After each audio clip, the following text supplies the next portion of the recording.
Same gals. She's at the beauty shop. She was here and she left about 30 minutes.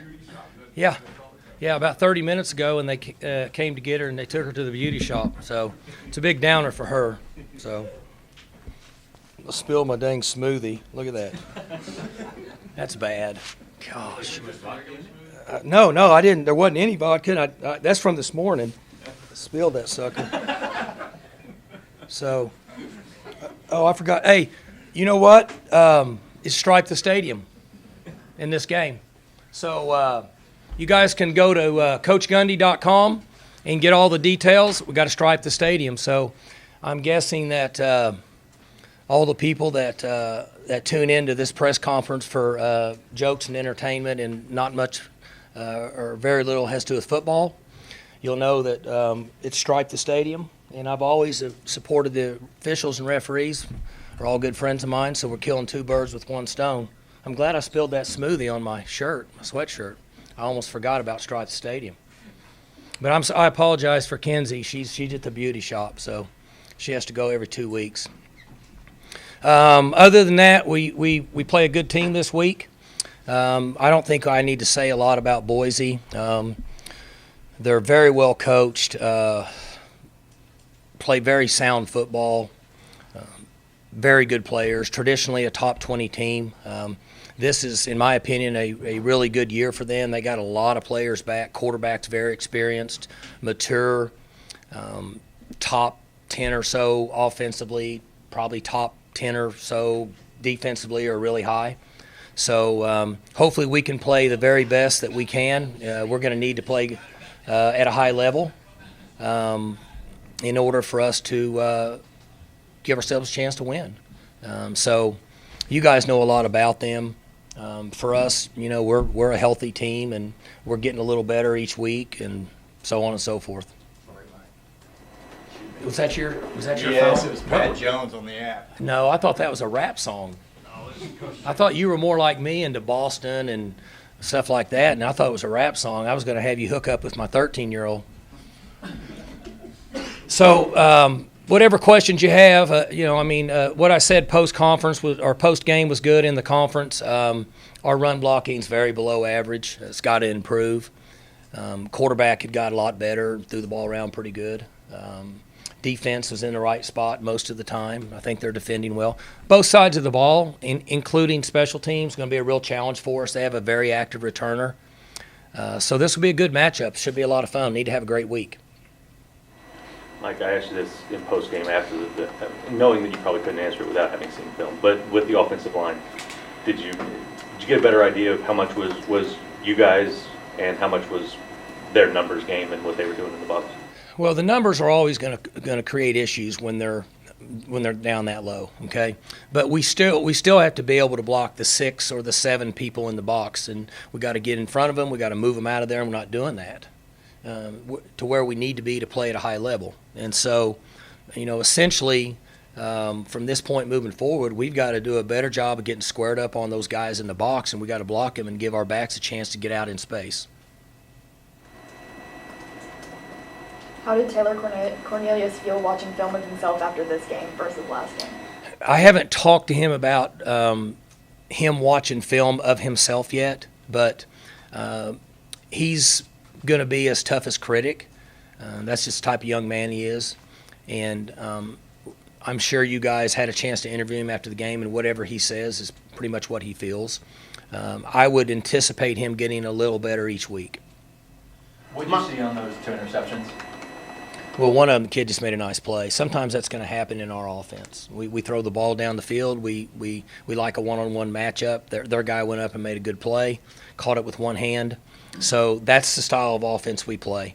The other one, he's made a bad throw. I mean, the guy was open. His decision was good, and I recommended not throwing in that corner of the end zone. Mike, I mentioned to you after the game that he couldn't even talk about his good plays because he was so locked in on his mistakes. Isn't there a danger in that too, though? I mean, as a quarterback, he's pretty level-headed, Robert. He's very mature, and he gets it. So, hey, how about that?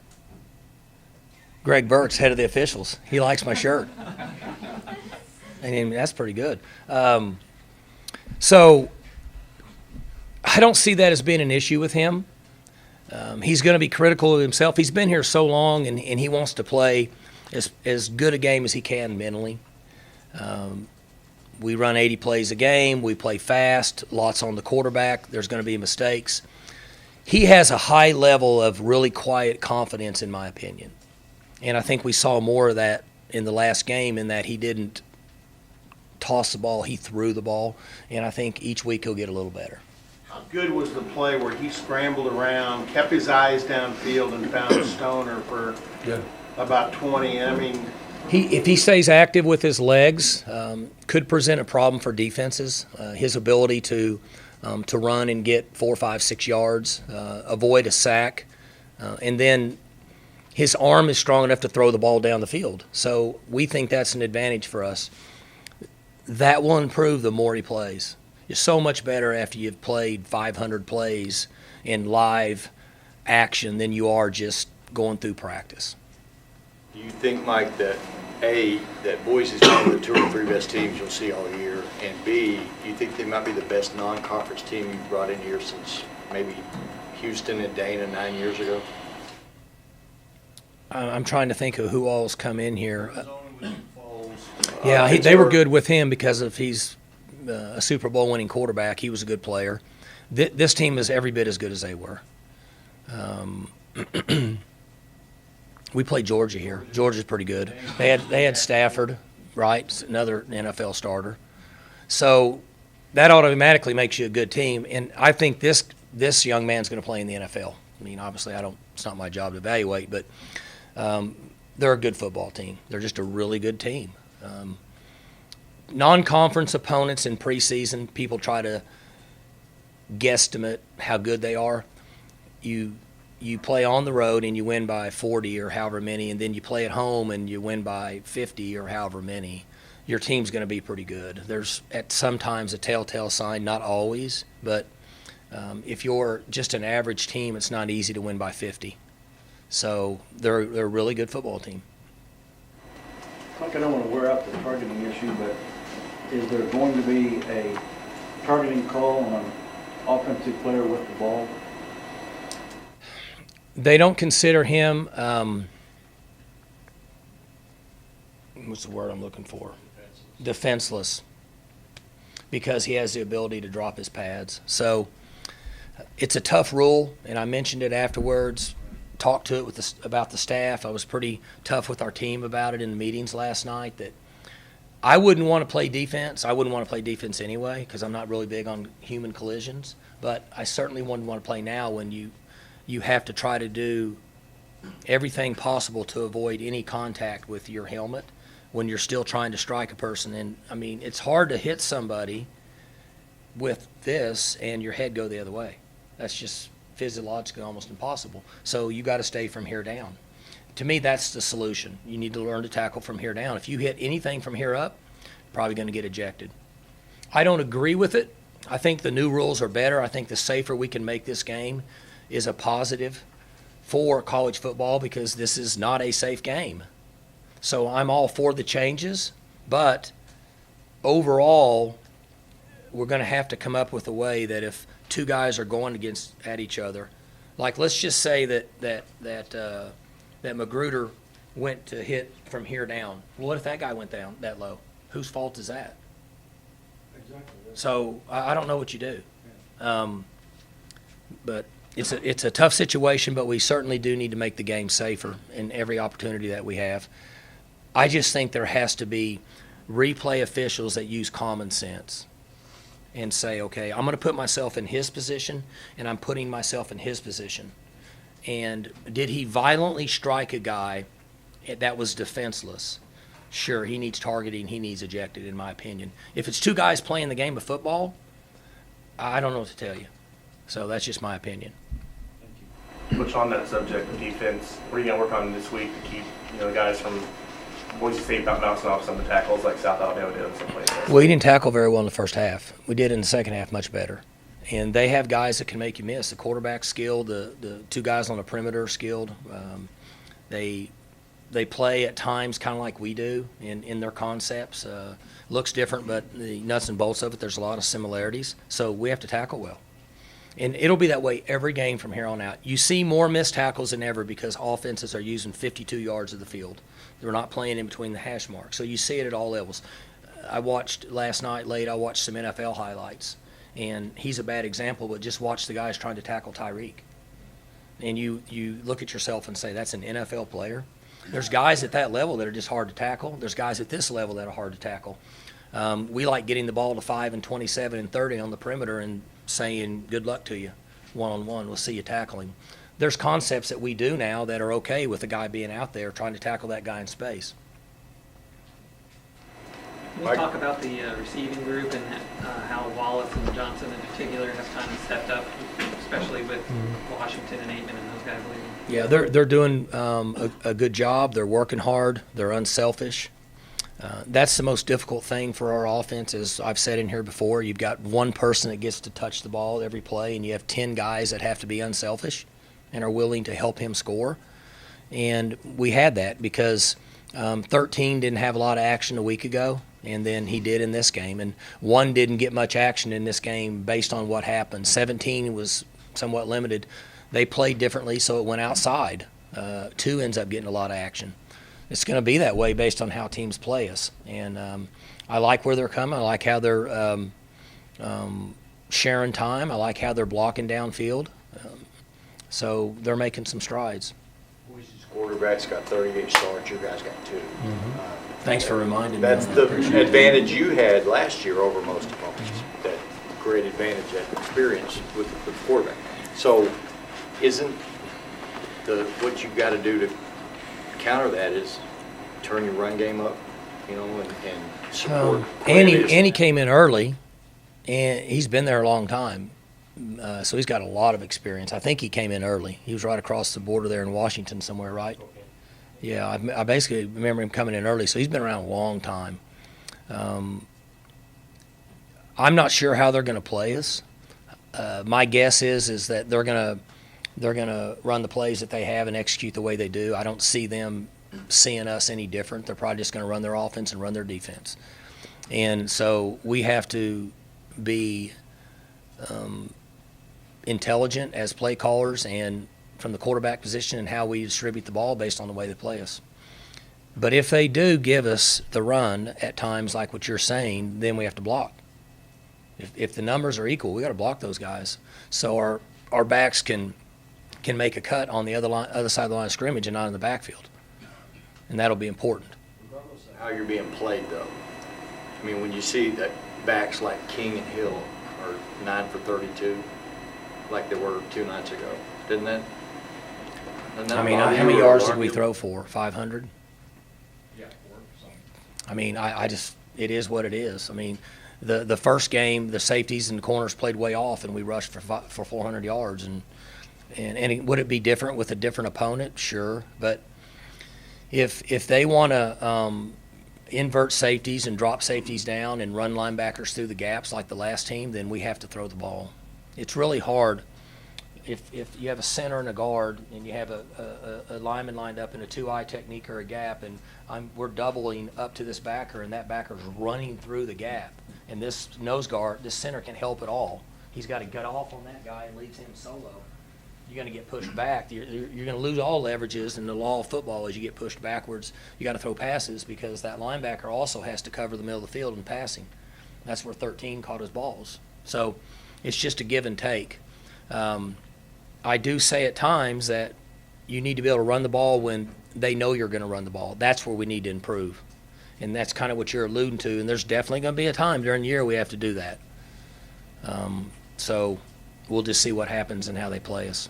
It'll be interesting. I haven't seen much of the UConn game, but I've watched the Troy game. And just watching them in the Troy game, it's one of the better college secondaries. And I know they're veteran. They brought back 10 starters. But that's one of the better secondaries that I've seen in a while, maybe one of the best you'll see this year. Well, they play well together, and they're all experienced. There's no substitute for experience at this level, period. They got everybody back, essentially on both sides of the ball, and they're veteran guys, and they've been savvy, and they've been successful. And it's going to be a real challenge now, I'm just telling you.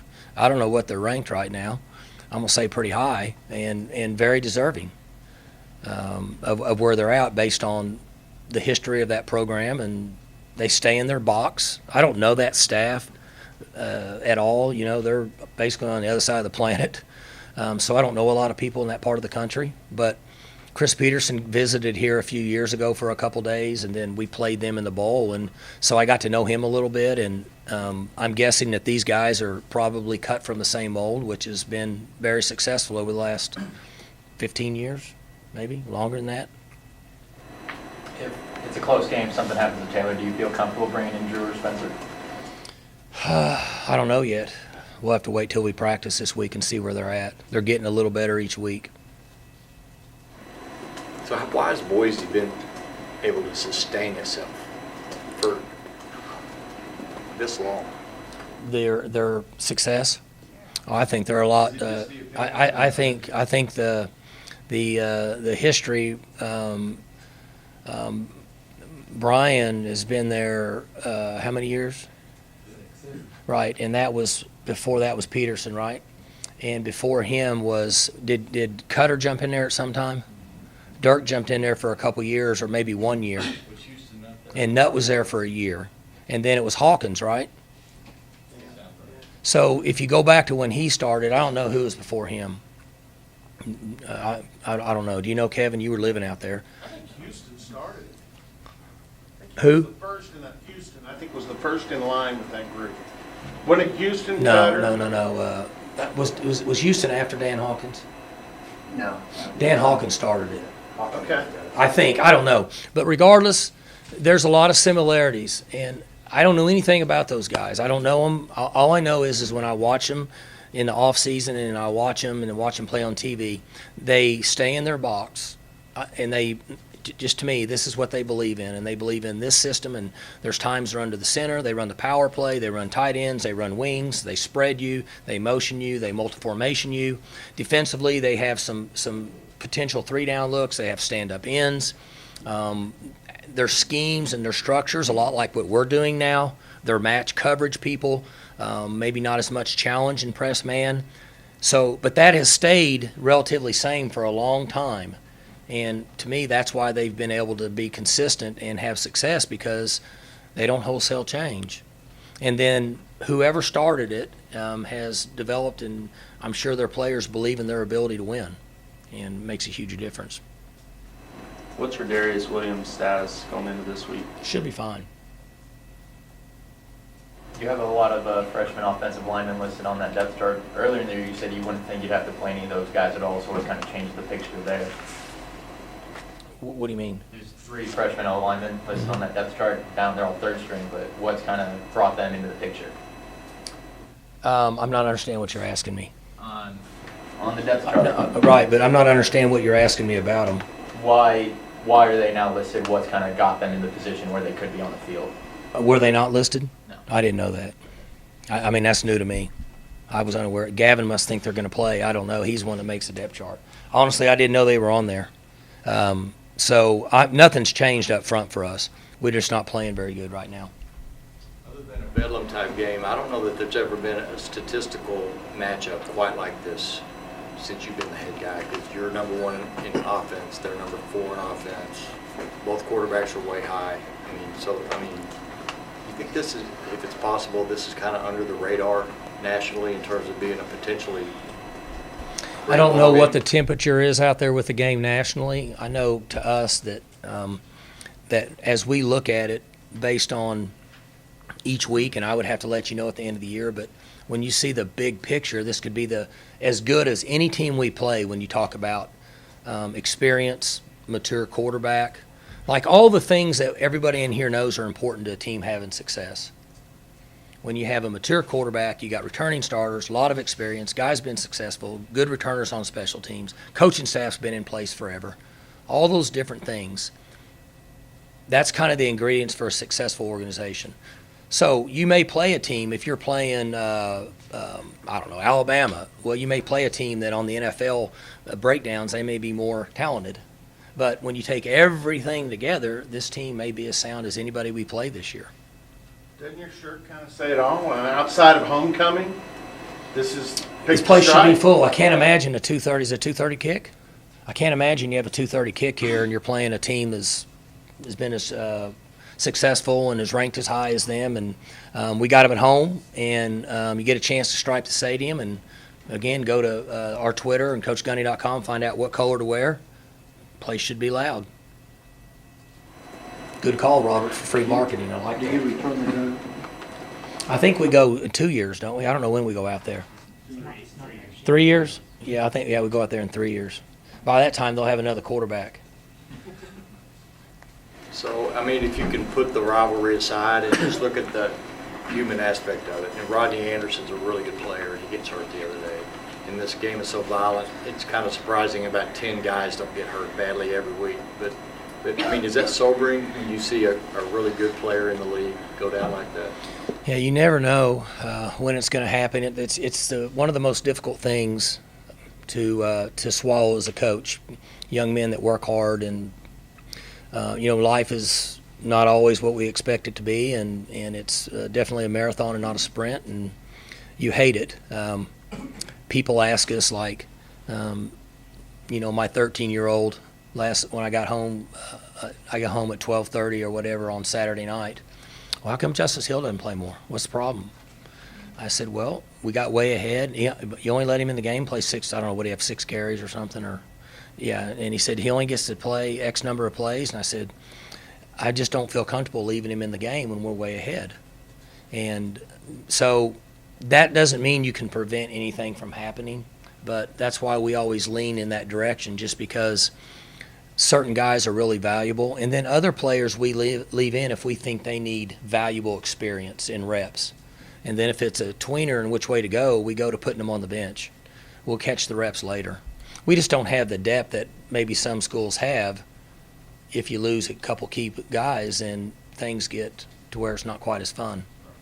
In your review, were you as impressed as Jim Knowles when Edison Magruder went out? You had to put Peel in there more. Bernard, I know he got beat on the one play, but Jim seemed to think he was pretty happy with the way the young guys responded. They're farther along than what I thought. When I see them out there, I get nervous because anytime you see a kid that was playing high school ball 6 months ago or 9 months ago or whatever, it makes me a little nervous. But actually, they were in the right place and kind of started to figure it out. They're a lot of reps away, but they'll be in the game some. And we talked about this in July and in August, that at that particular position, we'll be developing some young players. That's the one position that we'll be developing guys that don't have a lot of experience. And so here we are. 1 week to the next 2, it looked like Malcolm learned a lot of lessons the first week that he applied the second. He'll eventually get to be where he's a really salty, squared-away guy at that position. If you notice, if you can brag on somebody for tackling, it's him, right? He's got years and years and years of experience in wrestling, and so he understands tackling. He's good on the thighs, and he's good at dumping and lifting legs, and that's what he did. That's why he won so many state championships in wrestling, and it's converting over to his tackling on defense. Besides That sure was a good move by the head coach, taking him and recruiting, wasn't it? It was a good Thank move. you. I think he was a 2-star. I'm not sure He didn't even have a star. He may not have had That's right. any. He has an awesome family. That's his star. We all know Boise's really good and has been good. I mean, do your guys know that? Oh, yeah. Or do you have to? Social media, they know everything. They know more than we do. They know it all. I don't think there's any question. They know exactly who Boise is. You feel OSU fans have like a special place for Boise because of the Oklahoma Fiesta Bowl game? Well, I hadn't thought of that. I don't know. That'd be hard for me to answer. People don't like me saying this, but we should all want our teams in this league to win. It only makes us look better, but I don't know that fits every fan in the state of Oklahoma. But I couldn't answer that. I don't know. I'd actually forgot about that till you told me. That's been a long time. So it'd be hard for me to answer that. You mentioned rooting for the league. How big of a game is this for the Big 12? They're all big out of conference. It's same thing that when they started this new playoff system that we get asked that question a lot of coaches, and in my opinion, every time we step out of league, it's big for our league. I don't know that it's any bigger than what it should be just for your team, but it helps when you play out of conference if you compete and you play at the highest level. You talked about Justice and your son's frustration with his carry level, but this is the kind of week you've got to try to get the ball in his hands quite a bit, don't you? Based on every game, his reps could be increased. So what we talked about is 15 carries over an extended period of time. And if you add all that up through the regular season, if you take 15 times 12 and you get a number there, then that's what we would be comfortable with, okay, after the regular season. So whatever carries he has up to now, he's probably under the 15, so maybe he gets 22 in this game. But that's the average that I would like to keep for him as the season goes on, depending on how the game goes and offense plays and his health and JD and Chuba and all that factor in a little bit. But what you're saying is right. He could very well touch the ball 22, 24 times in this game.